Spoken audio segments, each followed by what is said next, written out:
किस प्रकार से 85% मूल निवासियों का हक हनन किया है। हम इसके खिलाफ देश में आंदोलन छेड़ेंगे और 2027 में बैकवर्ड और शेड्यूल कास्ट के लोगों के साथ बहुत ज़्यादा भेदभाव हो रहा है यूनिवर्सिटियों में। एससी भाइयों को भी अपील करता हूं, इस ओबीसी की जो मांग उठी है, ओबीसी के बारे में जो आवाज़ उठी है।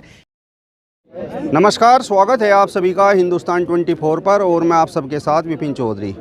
इस समय पूरे देश में यूजीसी में जिस तरीके से कानून आया है उसको लेकर खूब हंगामा हो रहा है। इसको लेकर स्वर्ण समाज के लोग सड़कों पर हैं, चाहे वह राजपूत समाज हो या वो ब्राह्मण समाज हो या वो त्यागी समाज हो या फिर वो बनिया समाज हो। वो बोल रहे हैं कि भाई ये जो यूजीसी के तहत कानून आया है इससे तो हमारे बच्चों का भविष्य बर्बाद हो जाएगा और ये कानून असमानता लाने वाला कानून है। छात्रों के बीच में इस कानून से असमानता उत्पन्न होगी।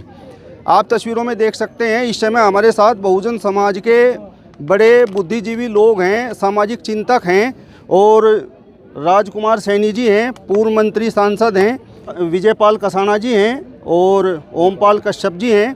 तो शुरुआत सर मैं आपसे ही करूँगा, जिस तरीके से यूजीसी को लेकर पूरा हंगामा हो रहा है और स्वर्ण समाज सड़कों पर है, तो इस कानून को लेकर आप क्या कहेंगे?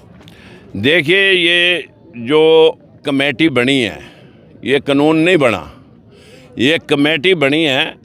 जो चिंतक लोग थे यूजीसी में, यूनियन ग्रांट कमीशन के अंदर के बैकवर्ड और शेड्यूल कास्ट के लोगों के साथ बहुत ज़्यादा भेदभाव हो रहा है यूनिवर्सिटियों में, जो मैंने वहाँ पढ़ के भी सुनाया और उसकी आरटीआई भी मैं साथ ले रहा हूँ कि 1 अप्रैल 2018 तक एक भी प्रोफेसर, एसोसिएट प्रोफेसर पूरे देश की 50 यूनिवर्सिटियों में नहीं लग सका। सिर्फ कच्चे प्रोफेसर लगे 25,000 बड़े।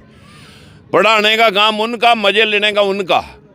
देश के अंदर यही हिसाब जुडिशरी में है, यही हिसाब मीडिया में है और ये मेरे हाथ में वो पेपर हैं जिनके ऊपर मैं अक्सर बोलता हूँ। ये हमारे देश में, ये मेरे पास वो आरटीआई है, ये आप देख सकते हैं, ये आरटीआई है इस देश की।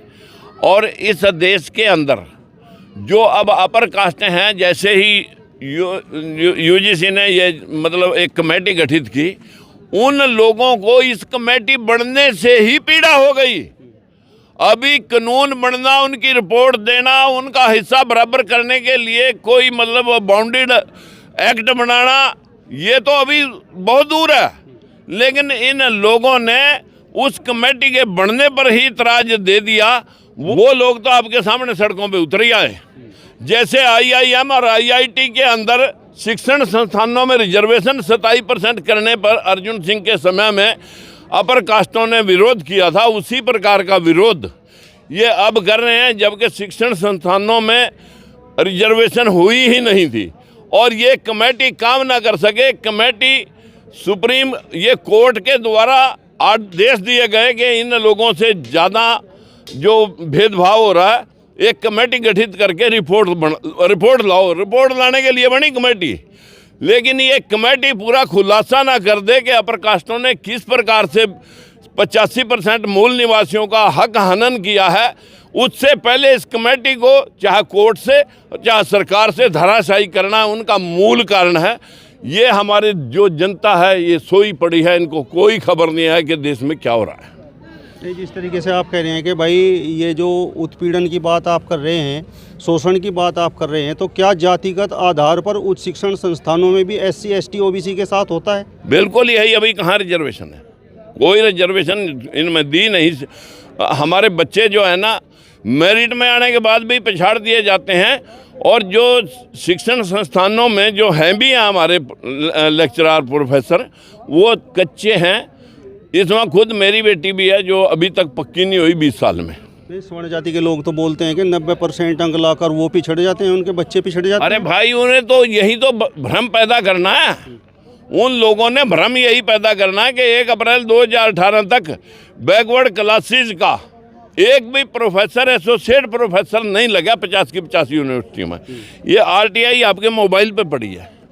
ये खेल गजब है। मैंने लिखवाया लोगों को कि आप निकालें, ये खेल गजब है। गूगल पर से वीडियो डाउनलोड करें और आपको सारा खुलासा आ जाएगा आंकड़ों के साथ। आप बताओ, यूजीसी में जिस तरीके से ये हंगामा हो रहा है यूजीसी को लेकर, ये जो नया कानून आया है, तो क्या इससे छात्रों के बीच असमानता पैदा होगी? देखिए, अभी पिछड़े वर्ग की आवाज़ जो उठाई थी मंडल कमीशन के रूप में, जिस तरह का हंगामा इन लोगों ने उस समय पर किया था, आज फिर उन पिछड़े वर्ग की हक अधिकार की बात जो फिर से यूजीसी के माध्यम से सरकार ने अभी तो कमेटी बनाने की ही बात की है।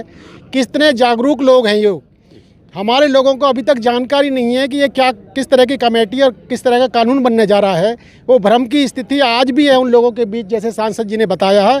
जब मंडल आयोग कमीशन लागू हुआ तो हमारे ही लोग उसके खिलाफ लड़ रहे थे।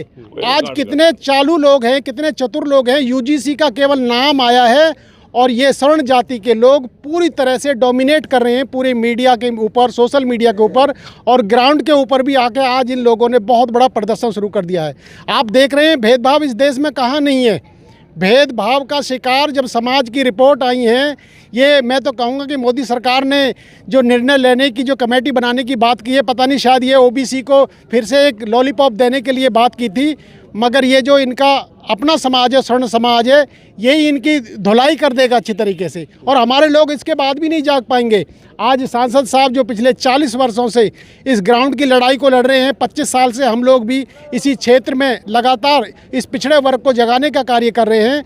निश्चित तौर पर इस भेदभाव के खिलाफ ये लड़ाई है। अगर राजनीति करने का शौक़ होता तो बहुत सारे राजनीतिक दल हैं इन लोगों के लिए, मगर इस कमज़ोर वर्ग की आवाज़ बनने के लिए ये आज जो लोक मोर्चा उत्तर प्रदेश और पूरे देश के अंदर पिछड़े वर्ग की आवाज़ बनकर ये मोर्चा काम कर रहा है।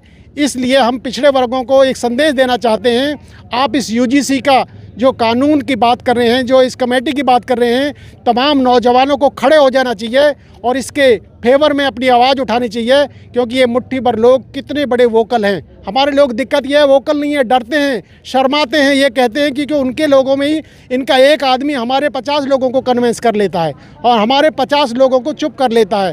तो हम समाज के नौजवानों से संदेश है आपकी मीडिया के माध्यम से, आज वोकल हो जाइए, आपको आवाज़ उठानी सीखना चाहिए, ये आपके लिए बहुत बड़ा एक अवसर है। SC ST OBC को यूजीसी के समर्थन में उतर जाना चाहिए। निश्चित तौर पर मैं तो कहूँ ऐसी भाइयों को भी, क्योंकि ये इसमें सबसे ज़्यादा जो पीड़ा हुई है इन लोगों को, ओबीसी के जैसे ही इन लोगों ने कमेटी में इस तरह से उत्पीड़न का भी आवाज़ उठाई है।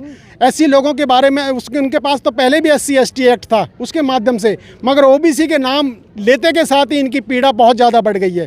तो मैं कहता हूँ SC भाइयों को भी अपील करता हूँ, इस ओबीसी की जो मांग उठी है, ओबीसी के बारे में जो आवाज़ उठी है, इस यूजीसी के कमेटी के इसके फेवर में पूरी तरह से साथ आना चाहिए। इस लड़ाई का पूरे देश के अंदर आगाज करना चाहिए। ये लोग तो बोल रहे हैं कि भाई SC ST कोर्ट ने बनवाई है, ये कमेटी सरकार ने नहीं बनवाई। सरकार वाले तो मूक दर्शक होकर तमाशा देख रहे। कोर्ट ने कहा कि भेदभाव की बार बार बात आ रही है, तो एक क्यों ना कमेटी गठित करके इसका सर्वेक्षण सही किया जाए।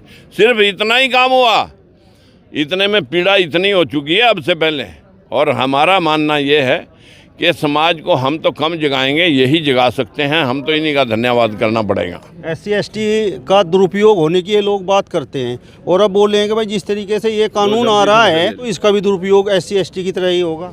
देखिए, इन लोगों के पास, क्योंकि ये लोग प्रोपेगेंडा करने में और अपना आवाज़ को पहुंचाने में बहुत तेज़ी से बदनाम करने का जिस तरह का एक एजेंडा नियुक्त करते हैं, एजेंडा बनाकर पूरे देश के अंदर मैसेज देते हैं, इन लोगों का ये आज फिर से एक बड़ा इस दुरुपयोग की बात करके लोगों को गुमराह करेंगे और हमारे लोग सबसे पहले गुमराह होंगे इस आवाज़ से।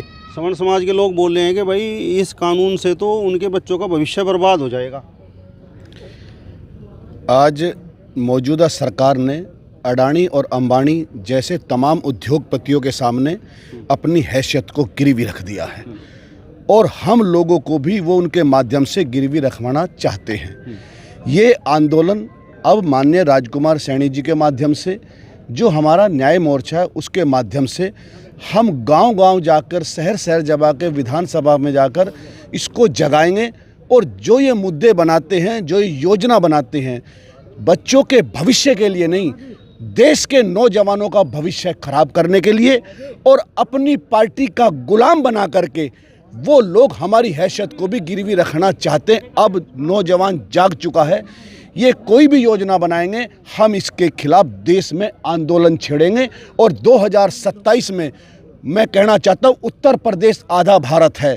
आज विरोध में उत्तर प्रदेश से ही शुरुआत हो जाएगी। और जिस तरीके से ये हिंदू मुस्लिम की बात करके जिस टाइम 6 दिसंबर 1992 में बाबरी मस्जिद ढाई गई थी और कानपुर में जब खबर पहुंची थी और उस खबर का पता चला था कि 22 बच्चों को मौत के नींद सुलाया गया था, जिनका वास्ता ना राम से था, ना अल्लाह से था, ना मंदिर से था, ना मस्जिद से था, ना हिंदू से था, ना मुसलमान से था, ना भारत से था, ना पाकिस्तान से था। अगर पता चल जाता था कि हिंदू का बच्चा है तो पैर पे पैर रख के फाड़ दिया था, पता चलता था कि मुसलमान का बच्चा है पैर पे पैर रख के फाड़ दिया गया था। संविधान जिस बात की इजाज़त नहीं देता, ठीक उसके खिलाफ भारतीय जनता पार्टी काम करती है। तो वाजपेयी को इस्तीफा देना पड़ा था। हो सकता है इसी मुद्दे पर हो सकता है योगी जी को और मोदी जी को भी पार्लियामेंट में इस्तीफा देना पड़े। अब समाज जाग चुका है। चलिए, तो फिलहाल इस वीडियो में बस इतना ही। अगली वीडियो में फिर आपसे मुलाकात होगी, तब तक बने रहिए हिंदुस्तान 24 के साथ। नमस्कार।